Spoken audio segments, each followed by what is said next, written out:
सुमन अपनी सास शांति के साथ घर के बाहर आंगन में बैठकर सब्जी बेच रही होती है।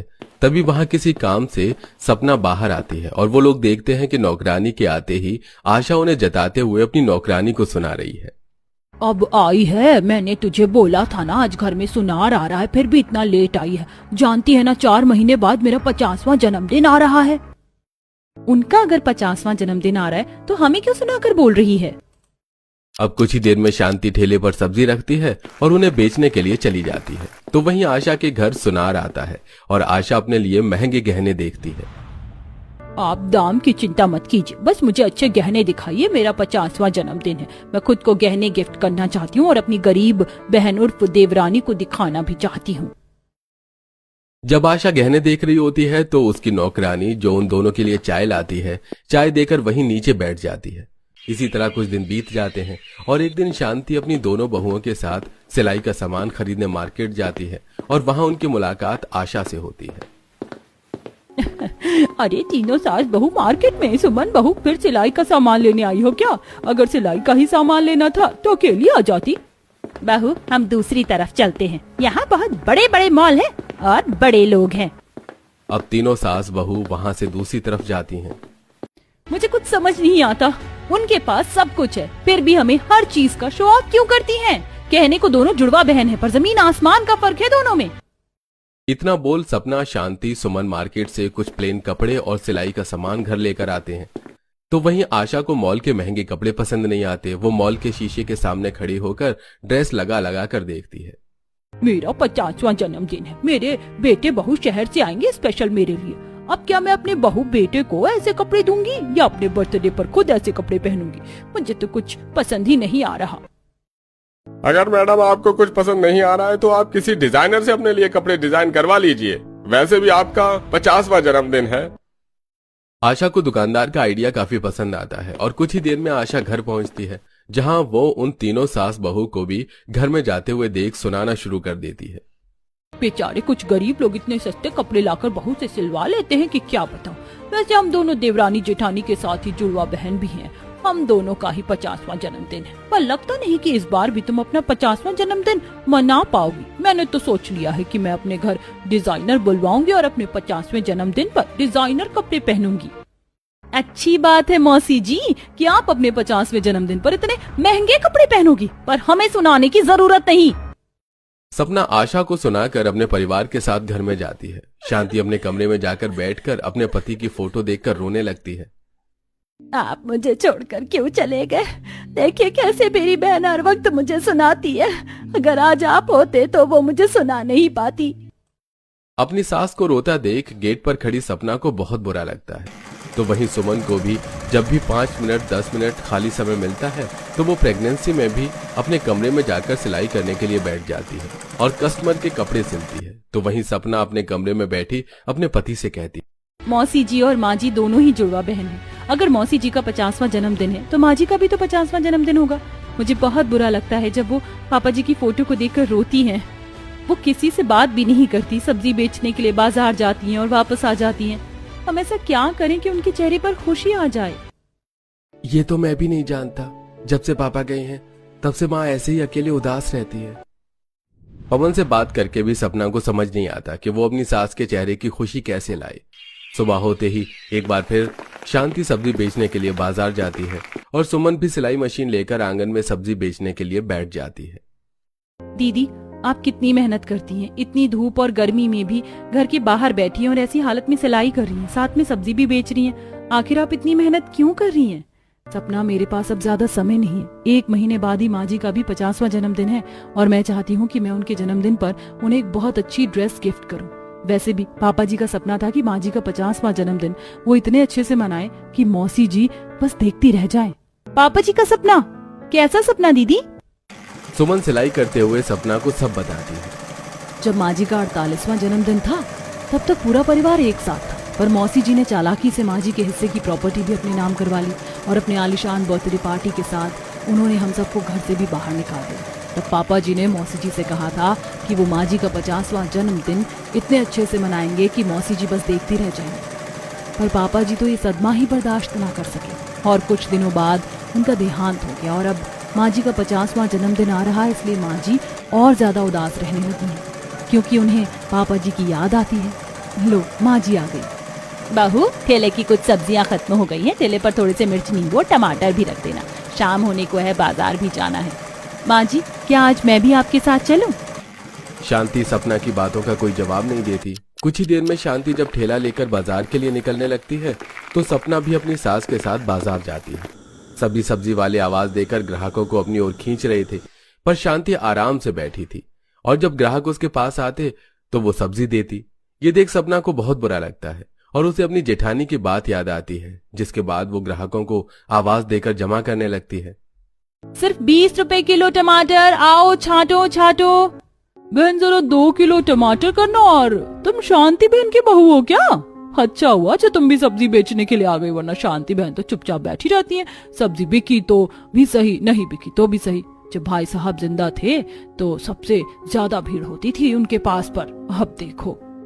उस औरत की बात को सुनकर सपना उसको 2 किलो टमाटर देती है और इसी तरह जोर जोर से आवाज देती है, जिस वजह से उसके ठेले पर ग्राहकों की भीड़ हो जाती है और दोनों सास बहू मिलकर सारी सब्जियां बेचकर घर आती है और पवन विनोद को ले जाकर कुछ पैसे सपना अपने कमरे में सिलाई कर रही सुमन को देती है और अपने पूरे परिवार से कहती है, कुछ दिनों में माँ जी का बर्थडे है, हमें पैसे जमा करने हैं ताकि उनका बर्थडे अच्छे से मनाया जा सके। पवन जी, आप अभी से ही रोज थोड़ा थोड़ा सामान लाना शुरू कर दो ताकि हम घर को भी डेकोरेट कर सके। पापा तो हमारे बीच है नहीं, पर उनका सपना अब उनकी सब्जी बेचने वाली बहुएं ही पूरी करेंगी, क्यों? हाँ, सही कहा भाई। इस तरह पूरा परिवार मिलकर शांति के जन्मदिन की प्लानिंग करते हैं। वहीं शांति कमरे में अपने पति की फोटो देखकर रो रही होती है। समय गुजरता है और सुमन सपना के साथ मिलकर पैसे जमा करने के लिए कई काम करती है। सपना सुबह सास के साथ सब्जी बेचने जाती है तो वहीं घर के काम निपटाने के बाद सुमन कढ़ाई वाले पीस बनाती है और जब रात में सपना आ जाती है तो वो खाना बनाती है और सुमन अपने कमरे में बैठकर ही अपनी सास के लिए एक डिजाइनर ब्लाउज तैयार करती है, जिस पर अपने हाथों से मोती सितारे टांगती है और साड़ी के किनारों में लेस लगाती है और साड़ी के किनारों में कपड़ों के ही फूल बनाकर साड़ी को सजाती है। ऐसे कुछ दिन बीतते हैं और शाम को दोनों भाई कुछ सामान लाते हैं, जहां सपना कढ़ाई वाले पीस बना रही थी और सुमन सिलाई कर रही थी। सपना, सुमन, हम देखो ये लाइट्स और गुब्बारे लाए हैं, जन्मदिन से पहले फूल ले आएंगे और ये थोड़ा राशन भी है। ठीक है, अब धीरे धीरे सब जमा हो जाएगा, काफी पैसे हो गए हैं। वहीं आशा डिजाइनर को घर बुलाकर अपने लिए रेडीमेड लहंगा साड़ी बनवाती है और ये सब कुछ उनकी नौकरानी देख रही होती है। देखते ही देखते जन्मदिन का दिन आ जाता है और उस दिन आशा घर के बाहर आकर सबको शो ऑफ करती है। आज तो मेरे बेटे बहू भी शहर से आ रहे हैं, पता नहीं मेरे लिए कितना महंगा गिफ्ट लेकर आएंगे। अगर देवची जिंदा होते तो शायद आज तुम्हारा भी जन्मदिन मन जाता। इतना बोलकर आशा घर में चली जाती है। कुछ देर में उसके शहर से अमीर बेटा बहू गाड़ी से घर आते हैं और बाहर जन्मदिन के लिए सजावट भी हो रही होती है। ये देख शांति के बहू बेटे दुखी हो जाते हैं, पर वो हार नहीं मानते और अपने हाथों से पूरा घर सजाते हैं और घर के बाहर एक टेबल का इंतजाम करते हैं। घर के बाहर फूल माला और लाइट, घर के बाहर अब सब कुछ जगमगा रहा होता है। कुछ ही देर रात में रात होती है और सुमन अपनी सास को अपने हाथों की बनाई साड़ी गिफ्ट करती है। माँ जी, पापा जी हमारे बीच नहीं है, पर उनकी बहुत बातें मुझे याद हैं, इसीलिए हम सब ने मिलकर आपका बर्थडे प्लान किया है। चलिए, बाहर आपका केक तैयार है और जल्दी से ये साड़ी पहन लीजिए। बहू, तुमने ये साड़ी बिल्कुल वैसे बनाई है जैसे तुम्हारे ससुर जी मुझे देना चाहते थे। इतना बोल शांति अपनी बहू की दी हुई साड़ी पहनकर बाहर केक काटने के लिए आती है और सजावट देख काफी खुश होती है। गरीब परिवार खुश हो रहा होता है कि तभी आशा रोती हुई अपने घर के बाहर आती है। बहू, मुझे नहीं पता था कि मैंने जिस नौकरानी को घर में साफ सफाई के लिए रखा है वो ऐसी निकलेगी। उसने ना सिर्फ मेरे गहने बल्कि मेरी जन्मदिन वाली ड्रेस भी चोरी कर ली। अब मैं क्या करूं? माँ, इसीलिए कहते हैं हम हमारे साथ शहर चलो, पर आपको तो आपके गांव की प्रॉपर्टी ज्यादा प्यारी है। मौसी जी, अब बाहर वालों को अपने घर की तिजोरी दिखाओगे तो चोर तो चोरी ही करके जाएगा ना। बहू, ऐसा मत बोल, वो जैसी भी है मेरी बहन है। आशा, तू हर साल अपना जन्मदिन मनाती है, इस साल भी मनाएगी, और जो सामान चोरी हो गई उस पर रोना कैसा? हम भी तेरा ही परिवार है, भले ही तूने हमारे साथ चालाकी की हो, पर तू हमेशा मेरी बहन ही रहेगी। शांति अपनी बहन को अपने साथ लेकर आती है और दोनों बहन एक साथ केक काटती हैं और एक दूसरे को खिलाती हैं। शिल्पा अपनी सास से कहती है। माँ जी अब भी मौका है, लालच करना छोड़ दीजिए। आपके लालच का ही फल आपको मिला है।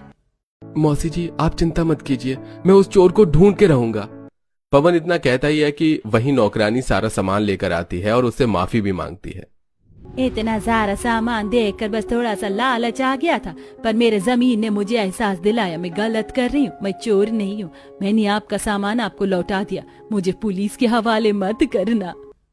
तुम जाओ और अपनी शक्ल मत दिखाना और शांति, तुम मुझे माफ कर दो। मैंने धोखाधड़ी से तुम्हारा हिस्सा भी तुमसे छीना, इसीलिए भगवान ने मेरे साथ ऐसा किया। आज मैं खुद पर बहुत शर्मिंदा हूँ, मुझे माफ कर दो। आशा को अपनी गलती का एहसास हो जाता है और शांति उसे माफ कर देती है और उससे उसकी ड्रेस पहनकर आने को कहती है। आशा बर्थडे ड्रेस पहनकर आती है। फिर सब आशा के घर मिलकर जन्मदिन का डिनर एंजॉय करते हैं। ससुराल के पहले फंक्शन पर जेठानी का खानदानी, देवरानी का स्टाइलिश लहंगा। शाम के समय रजनी बाजार से थकी हारी लौटती है। तभी उसकी बड़ी बहू आशा उसके लिए गरम गरम चाय पकौड़े लेकर आती है। चाय की खुशबू जैसे ही रजनी की नाक में पड़ती है तभी वो खुश होकर कहती है, अरे वाह बहू, तू तो बिना कहे ही दिल की बात समझ जाती है। इतनी समझदार कब से हो गई तू? माँ जी मैं तो हमेशा से ही समझदार हूँ, आपने ही अब नोटिस किया है। खैर आप चाय पकौड़ों का मजा लीजिए। रजनी चाय का कप उठाती है और चाय पीने की जगह कप को ही घूर घूर कर देखने लगती है। उसी समय रजनी की छोटी बहू रिया भी वहां आ जाती है। बड़ी बहू एक बात तो बता, तू ये नया कप कब ले आई? माँ जी ये कप नया नहीं बल्कि पुराना ही है, वो बस मैंने इसे अच्छे से डिजाइन कर दिया है तो ये बिल्कुल नया जैसा शाइन कर रहा है। ओहो जेठानी जी, आप भी क्या कबाड़ में फेंकने की पुरानी चीजों को संभालने लायक बनाती रहती हो? पुराना नहीं एंटीक कप है ये, इसमें एक भी क्रैक नहीं है, तो भला क्यों इसे कबाड़ में फेंकती? ताकि घर में नई और स्टाइलिश चाय की क्रॉकरी आ सके। कब तक इस पुराने कप में चाय पिलाती रहोगी आप लोगों को? तुम्हें नहीं पीनी इस कप में चाय तो मत पियो, लेकिन दूसरों को तो मत रोको कम से कम। अरे अच्छी खासी बैठी थी, तुम दोनों की बकबक से सिर दर्द होने लग गया मेरा। अब चली जाओ यहाँ से, शांति से चाय पीने दो मुझे। दोनों देवरानी जेठानी एक दूसरे को घूरते हुए वहां से निकल जाती हैं। हर घर की तरह रजनी के घर में भी जेठानी देवरानी के बीच नोकझोंक हुआ करती, क्योंकि जहां आशा को क्लासिक और एंटीक चीजों का शौक था तो वहीं रिया को स्टाइलिश रहना अच्छा लगता था। एक और आशा पुरानी और एंटीक चीजों को संभाल कर अच्छे से रखती तो वहीं रिया उन्हें फेंक कर कुछ नया और स्टाइलिश ले आया करती। एक रोज दोनों ही शॉपिंग करके लौटती हैं। ले संजय, आ गई तेरी भाभी मेरे पैसे उड़ाकर। हाँ तो मेरे पैसे कौन से सुरक्षित हैं? इसने भी भाभी को कंपटीशन देने में पैसों का नुकसान ही किया होगा। आप दोनों चाहे जितने ताने दे लीजिए, लेकिन हमें खर्चा करने से रोक नहीं सकते। हाँ तो ये बता कि पैसे खर्च करके क्या खास लाई हो तुम दोनों? माँ जी अब की ना आपने मुद्दे की बात, ये देखिए मैंने पूरे 5,000 में ये स्टाइलिश और ट्रेंडी साड़ी ली है।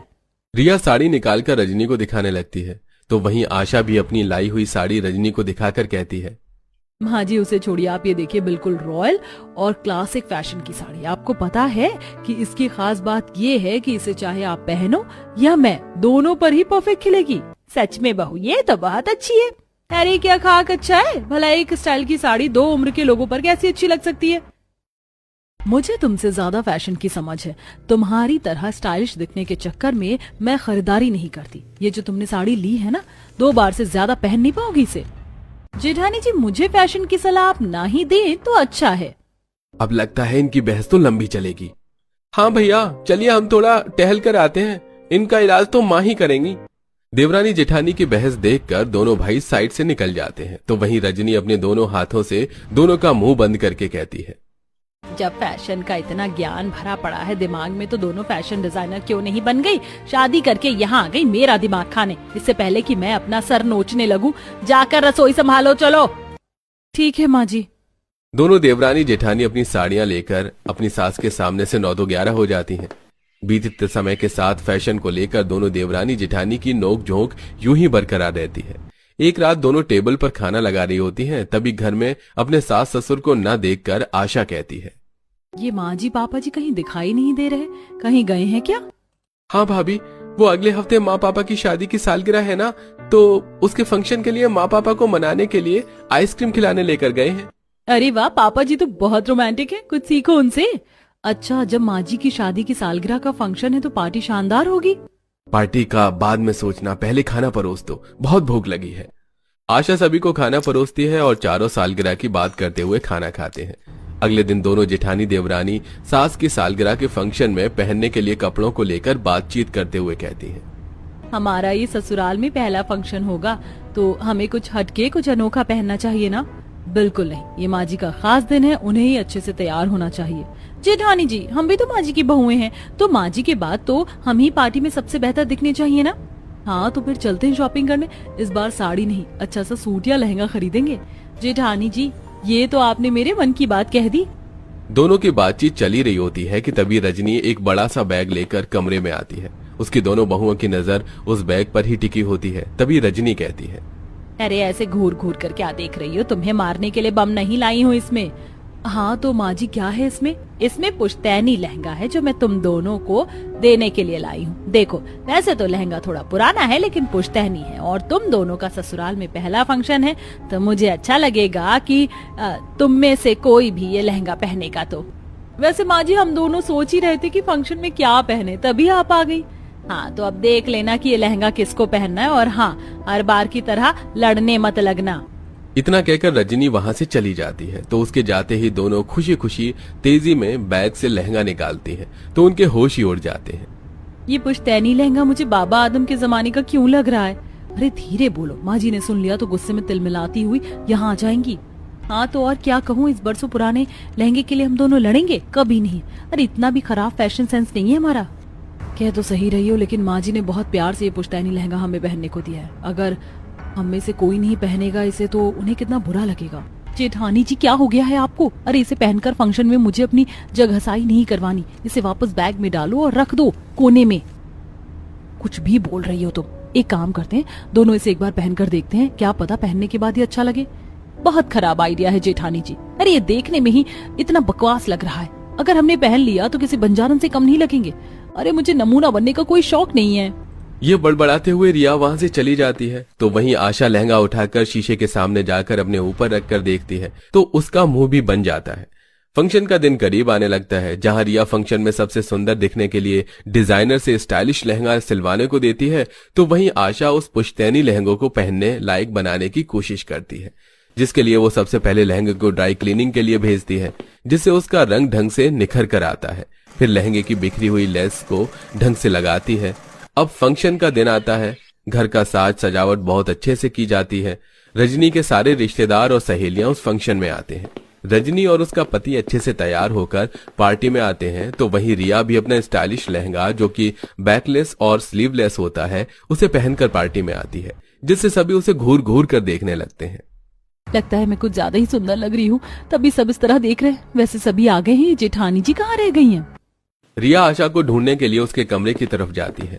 तभी आशा अपनी सास का दिया पुश्तैनी लहंगा पहनकर बाहर आती है और सभी की नजरें उस पर टिक जाती हैं, क्योंकि आशा ने उस पुराने लहंगे को अपने क्लासिक गहनों और मेकअप के साथ इतनी अच्छी तरह पहना था कि कोई कह ही नहीं सकता था कि वो लहंगा पुराना है। अरे वाह बहू, ये लहंगा तो तुझ पर बहुत जच रहा है। बिल्कुल, ये तो लग ही नहीं रहा कि इतना पुराना पुश्तैनी लहंगा है। माँ जी, पापा जी, मैंने तो बस इस पुश्तैनी लहंगे को अपने हिसाब से पहना है। फंक्शन में आए सभी लोग आशा और उसके लहंगे की तारीफ करते हैं, तो वहीं रजनी की कुछ सहेलियां रिया को देखकर मुंह बनाते हुए कहती हैं, सही कहते हैं कि दुनिया में भांति भांति प्रकार के लोग हैं। जब रजनी की बहुओं को ही देख लो, बड़ी बहू कितनी सुंदर लग रही है पुश्तैनी लहंगे में। पुश्तैनी लहंगा है ऐसा तो लग ही नहीं रहा है, और वही छोटी बहू को देख लो, ऐसा लहंगा पहनकर घूम रही जिसमें आधे से ज्यादा बदन दिख रहा है। वही तो, इससे अच्छा तो साड़ी पहन लेती। अरे जो पहने हमें क्या करना। उनकी ये बातें सुनकर रिया बहुत उदास हो जाती है। आशा की नजर जब रिया पर पड़ती है तो वो उसे उदास देखकर साइड में ले जाती है। तब रिया उसे सब बताते हुए रोने लगती है। मैंने मन से इतना महंगा स्टाइलिश लहंगा बनवाया, लेकिन ये सब सुनने को मिला। इससे अच्छा तो मैं पुश्तैनी लहंगा ही पहन लेती। अरे इस तरह उदास नहीं होते, तुम चलो मेरे साथ। आशा अपने साथ साथ उसे अपने कमरे में ले जाती है और अलमारी से उसे अपना सुंदर सा लहंगा देकर पहनने को कहती है। कुछ ही देर में दोनों पार्टी में वापस आते हैं। अब भी लोगों की नजरें रिया को देखती हैं, लेकिन अजीब तरह से नहीं। पूरा परिवार मिलकर सालगिरह का केक कट करता है और फिर सभी फंक्शन को अच्छे से एंजॉय करते हैं। इस फंक्शन के कारण रिया को समझ आ गया था कि फैशनेबल और स्टाइलिश रहना अच्छी बात है, लेकिन कपड़े जगह और माहौल देखकर ही पहनने चाहिए।